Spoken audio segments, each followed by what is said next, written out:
Dead Season is a mysterious podcast for D&D nerds hosted by Knocked Prone.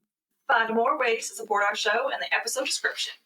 Hey everyone, before we get started today, I just wanted to shout out two of our amazing Knocked Prone knockouts who have sent us in stuff. Todd Love on our Discord, 3D printed Finn, so cool. Alex, Homunculus Spider, and Puddle, our primordial seedling. Thank you so much, Todd. These are... Looks so good. Yeah, Insanely these turned out cool. amazing. Super high detail. It's been a day. It's been an hour and 40 minutes of just trying to get to this point. Saturday. Saturday, emphasis on sad. So, Dude, listen, we get to play some D&D. In my opinion, that's a net win.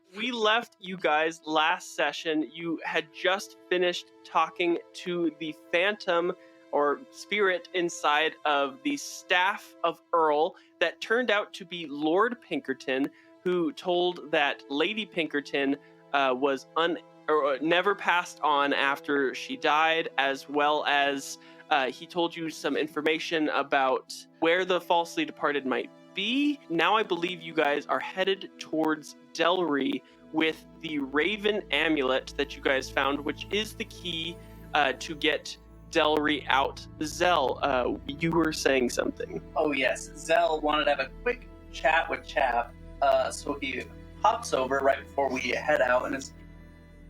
Well, Chap, Yeah? you know, I thought it might be fitting, hopefully it's not too dangerous, but I would like you to come and join when we save Delry. If it's something you would so choose, Delry could perhaps be your new brother. Delry, my brother? Oh my gosh. I never considered that. So, if Delry's my brother, who's my mom? Perhaps you could think of a father. Perhaps if Delry was your new brother and I'm his father, I guess it would just be fitting if I also was yours. Oh, yeah, But maybe it's something to think of. No, I don't mean to sound ungrateful. This whole time I've been kind of like, well, I thought, like, I heard of all the people in the Bad Infinium talking about how they wanted to find their moms and stuff, but like I didn't remember my mom, so like I've just been like thinking that like finding a mom was important, but I guess, I mean, finding a dad. Well, you've got your mom right here, and I'll lift up the squirt gun. Yeah. I love that. Start marching. So you guys make it to the red herring fishery. It is abandoned. There's not been a soul that has entered or left. The pigs that were here before have seemingly deserted the place. What would you guys like to do? Would you like to use the back entrance to get to Delry? Probably what we do. That's the fastest way. Best not to make a scene of ourselves. The back way is probably the best way. Agreed. Oh man, you guys avoided my trap. All right, so There's probably some kind of really suspicious trap on that end that we should probably just avoid. you guys make it through the back entrance and are able to make it to the room that Delry is in behind this huge ichor wall. What would you guys like to do?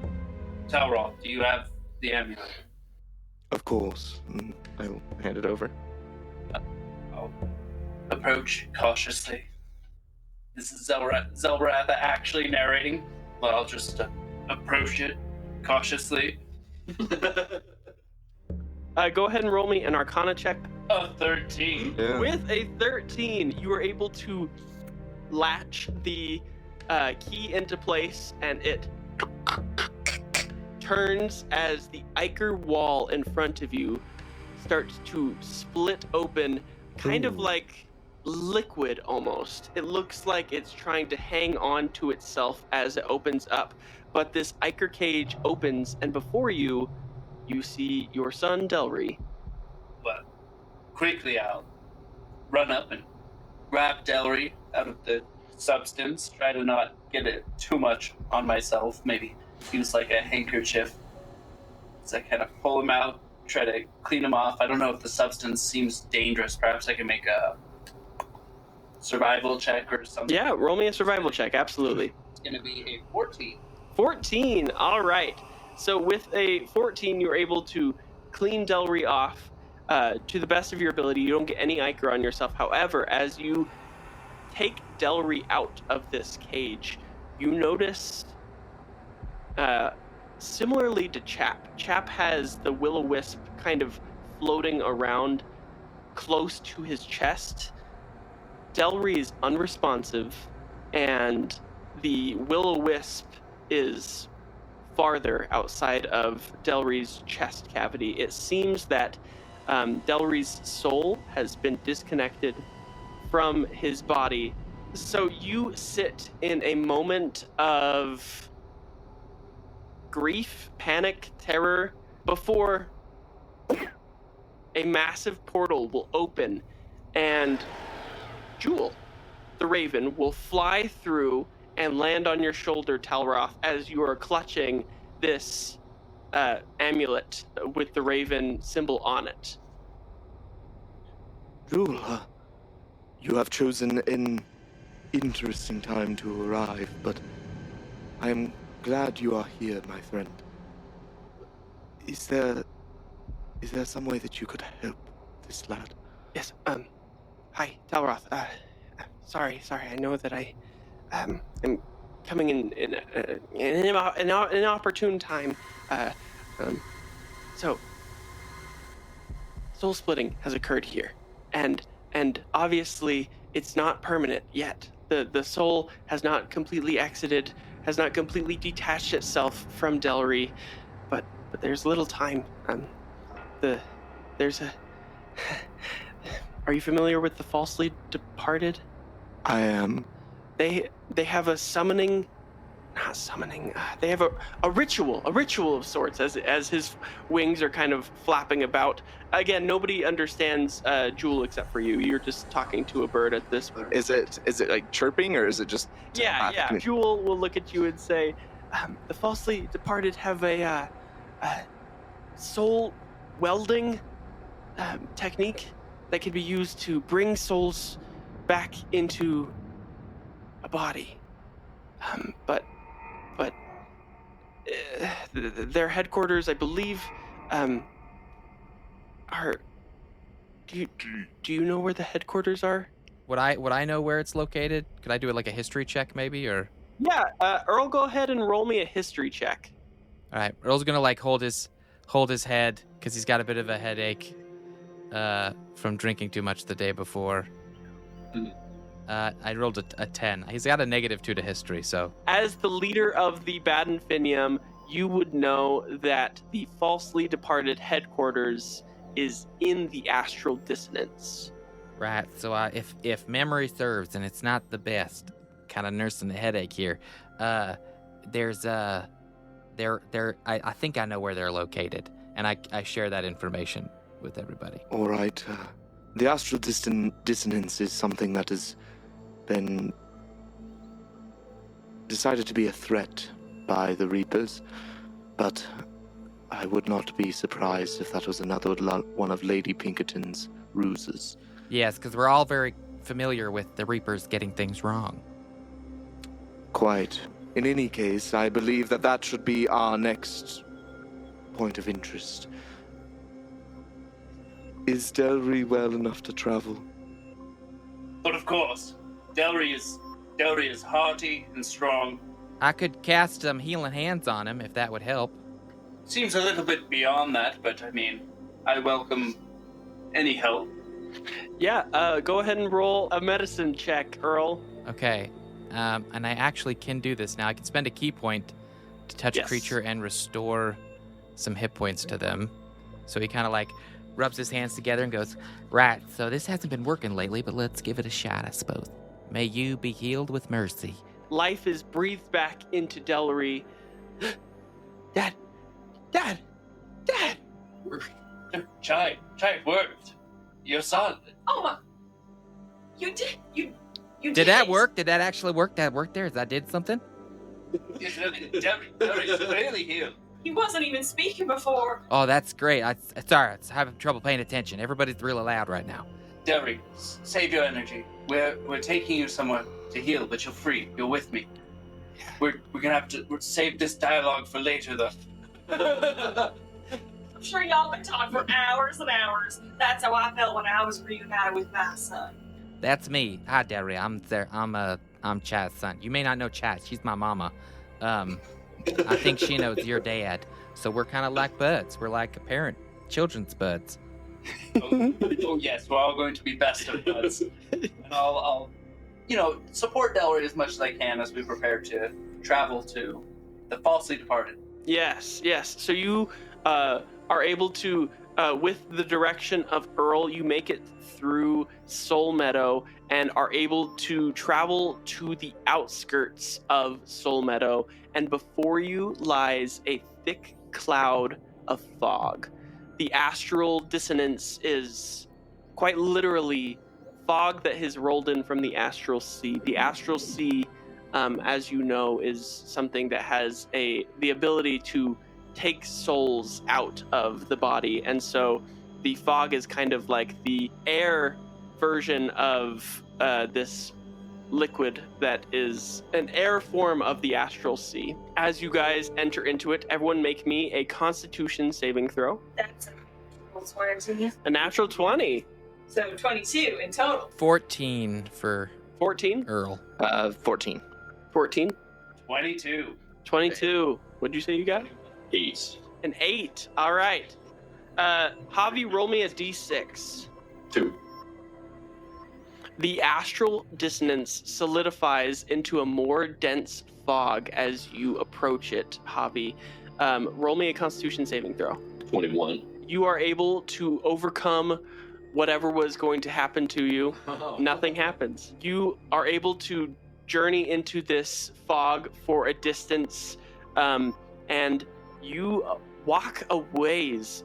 Earl, go ahead and tell me about the astral dissonance. There's a reason that they call this place the astral dissonance. It's those two words, astral, means kind of the etherealness. It's kind of this things in outer space, kind of, and then the dissonance is that's the scary part, really, because everybody loves space, but the dissonance. It really just means that it's kind of in conflict. It's a space that is not in order, if that makes sense. Anybody who likes something that's nice and neat and buttoned up, the astral dissonance is not for them. Yeah, very dissonant and astral. Okay. Yes, I don't like the sound of that. Let's make this quick. You stumble through, and Earl, you stumble through with a sense of sobriety in your step as you've been able to. This astral sea air is able to kind of clear your mind of your inebriation. You make it for a long while towards the falsely departed headquarters. Everyone roll me a perception check with disadvantage. How long is this travel taking? Like, could I have a chance to chat with Chai? Yeah, no, definitely. Yeah, you definitely have a chance to chat with Chai. Whoa, that was quite the alliteration. A chance to chat with Chai. Hey, Mom, I just wanted to check in. I understand why I'm here in this kind of in-between place, and I know that it seems like your buddy Javi over there has got some issues of his own, and I can tell why your friends here are here. Like, they all make sense, but why are you here? Why didn't you move on? Why aren't you in like the happy place where souls go that are good? I don't understand why you're still hanging around. I've actually been thinking about this a lot because I was told that one way you can move on is just by finding out how you died. And at this point, I think I know how I died. So I guess I'm a little bit confused on what still needs to happen for me to be able to move on. Because if there's one thing I know, it just means I have some kind of unfinished business. And I don't know, it's getting a little bit messy. Because finding you also seems like wrapping up some unfinished business. And that's been the greatest joy I've had so far in this afterlife. So I guess I'm still trying to figure that out. And hopefully the portals or whatever forces around here can help me guide myself through that, because I'm not really sure where I'm supposed to go from here or what I gotta do to move on. Well, And I don't really like the idea of moving on if you're just gonna be stuck here. If your plan is just to stay around here. Well, I just don't know that. I mean, I'm not a great. I do lead the baddies, Mama. I'm not really. I don't know that there's anything good left for me in the afterlife. This is probably the best it's gonna get for me. But you've done so much good with your life, and you've even done so much good here in the afterlife with your good cooking. I just don't think that. I just worry, I don't want you to get hurt in this space, and lose the chance at like a good end. Well, I worry about you too, getting hurt around here, especially because you're leading those baddies and everything. But you're a much better person than you give yourself credit for. I think you're very capable of going on to a very peaceful afterlife. I don't want you to feel stuck here by any means, but I don't see myself separating myself from you. That's all I know right now. It's nice of you to say that, Mama. I know that that's how you'd feel, but it's honestly, it's good to hear after getting cast out in life. I lost you once. I'm not planning on losing you again. But let's just make a plan to stick together and figure it out together. All right, I'm okay with that. If I can help you, that's maybe the best thing I can do on this side. Well, I'm glad we're on the same page, because that'll take us far. It's good. The benefits of mutual aid. Absolutely. If I can try to think of one thing that maybe I need to do before we go anywhere or do anything, it's to try to get your sister in the loop. Because as much as I don't want to leave you behind, your sister has no idea where we are or what we've been up to. And if we want to end up in the same place together one way or another, I've got to let her know something. I'm not big into ghost communication or anything, but we're going to have to figure something out. She's still alive? She, as far as I know, as far as I can tell, she's still alive. Oh, and that's so, good. Whatever decision we make, wherever we end up, whatever happens to us, I just need to make sure that she knows that too. Otherwise, I don't think there's any point in just us sticking together, Right. I think that's a good idea.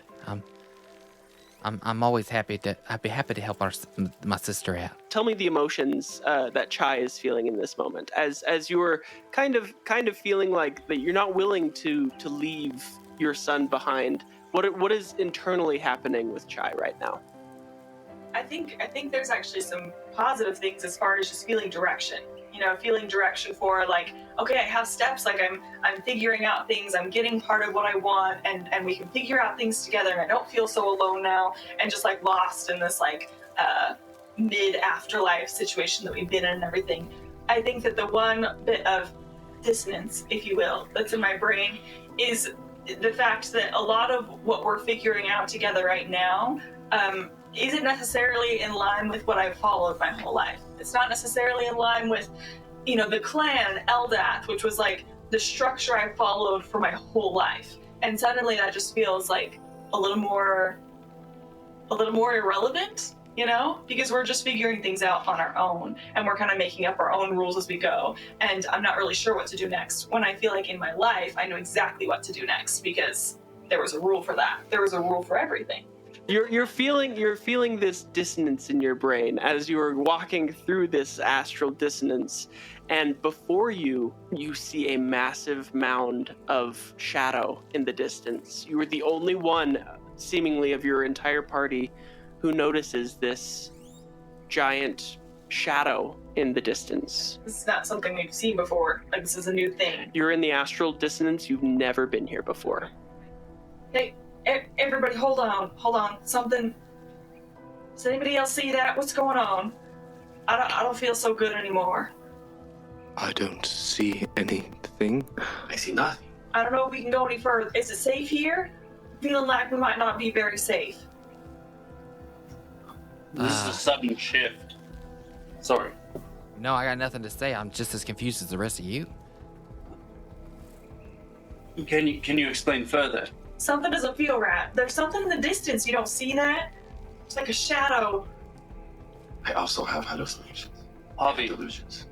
Do we need to go this can way? Finn see anything? Hey, boy! Yeah. Let's have him look around.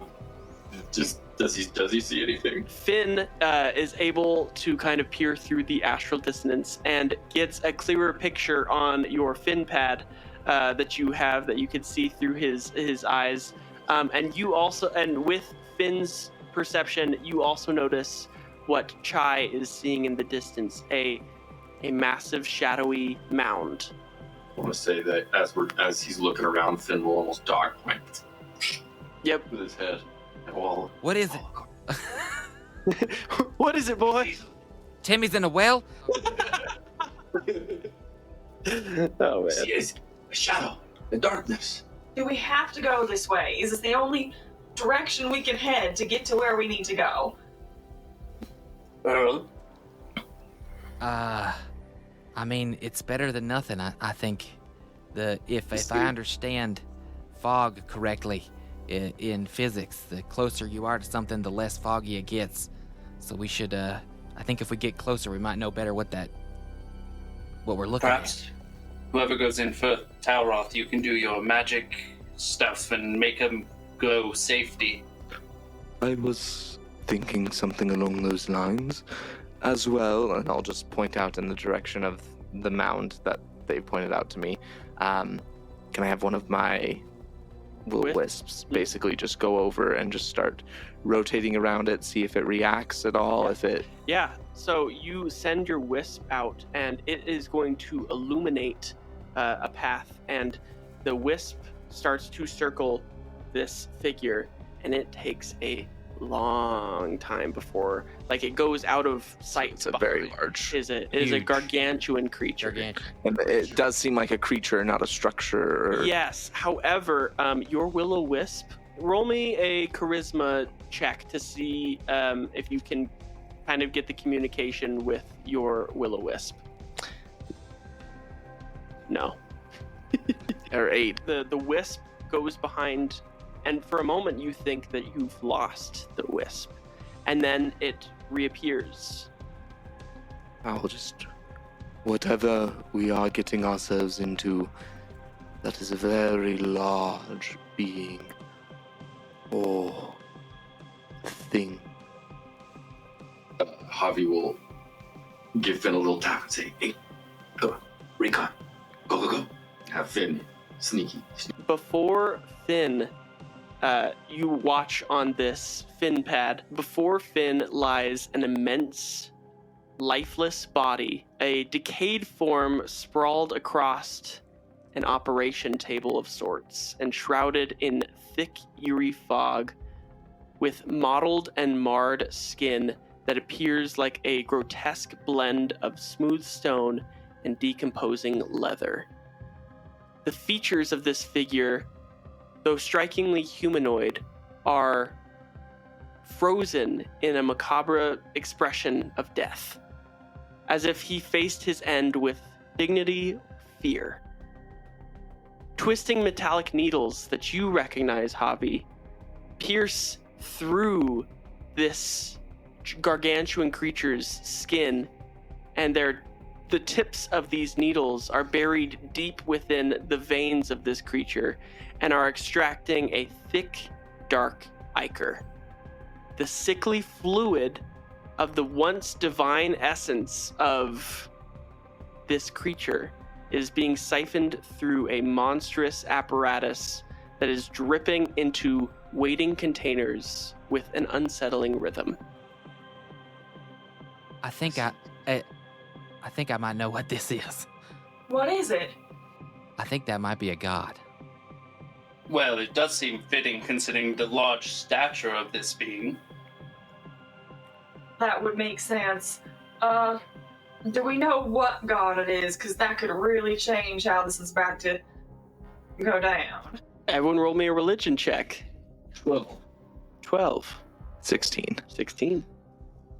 15. 12. 18. 18. Earl and Talroth, as well as Zell, you would recognize this being as the god Lathander. Earl, you would recall that Lathander has been dead for about 100 years, and a large gaping hole is in the center of Lathander's chest. And similarly to, you notice Delry, a ginormous supernova-sized will-o-wisp that is both brilliant and radiant is escaping from the god's chest cavity. The luminous energy of this supernova is the remnants of the fading power of this god and is casting a glow that pierces through this fog. And you are all able, as you approach a little closer, as the light gets closer and closer, the fog appears a little less thick, and you see the god Lathander's hands, each as large as wagons, buildings, lie open and relaxed, with intricate lines and patterns now showing signs of decay. As you approach, the sheer scale of Lathander becomes more and more apparent, his vast form dwarfing everything around you, casting long ghostly shadows through this swirling fog. The scent of salty astral air mingled with sickly sweet scent of decay and the taste of, you know when you like lick a 9-volt battery? That taste. So that's what you're perceiving. And this decaying husk seems to still be producing black ichor, though its stomach does not rise and fall. You can see as you get closer and closer, much like when a creature is being soul split and looks like staticky TV, Lathander's body looks staticky. This isn't good. Is heresy.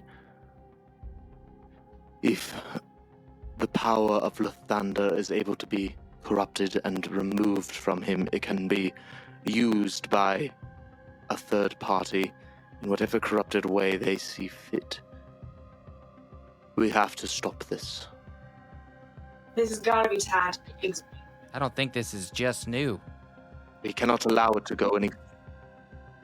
If it goes any further, if that will-o-wisp leaves Lathander, we will be in a whole new world of trouble. As you say that, everyone roll me either a forensics, which is constitution plus intelligence, or intuition, which is wisdom plus charisma. 17. In this rare situation, I do agree with the Reaper fella. I rolled a natural 20, and with the modifiers is a 24. Wow, okay. 19? 17. 17? 15? 25. 25. Holy cow. All right.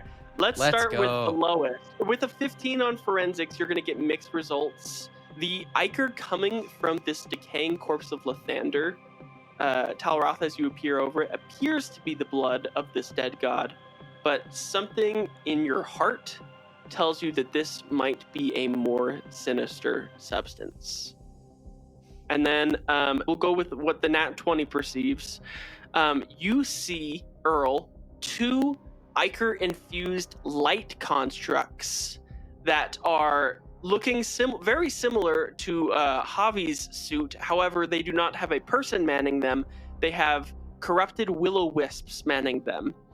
And these constructs look to be wanting to possess more and more powerful bodies. And from the looks of it, you just became their favorite choice on the menu.